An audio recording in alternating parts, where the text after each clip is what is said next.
raise their children that are unique to white people that are abusive.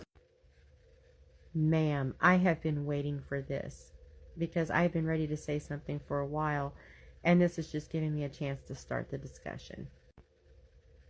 I want to talk about the over-sexualization of white girls and how we are groomed for the consumption of old white males.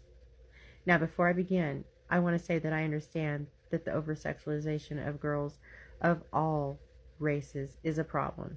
I'm simply talking about white girls because it is what I know, and it is, I think, unique to white families where it just manifests differently in different families.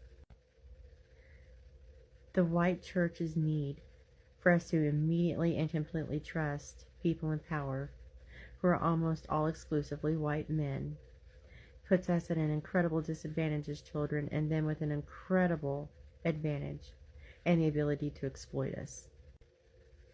We are conditioned very subtly to excuse old white men's behavior even when it is absolutely deplorable.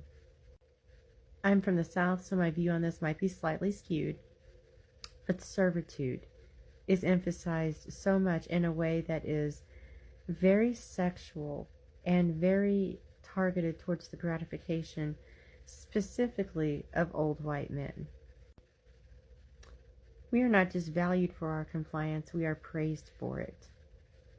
It is rewarded in us because that is easier than instilling it in us through violence. However, the violence is always there, and it is a reminder to us specifically from old white men that they can and will get away with it.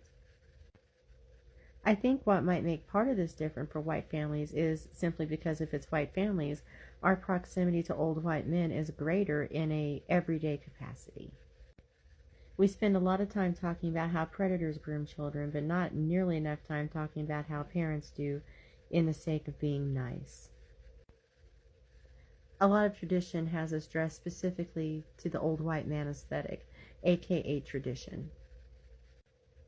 So to recap, we are taught to be servants who are obedient, sexualized, dressed specifically to appeal to old white men, specifically not protected from old white men because of their privilege, and made for their consumption. And that's what I think is unique, is that we are taught to be attractive to old white men, and then people are astonished when old white men do terrible things to little white girls from little white families that should have known better but didn't.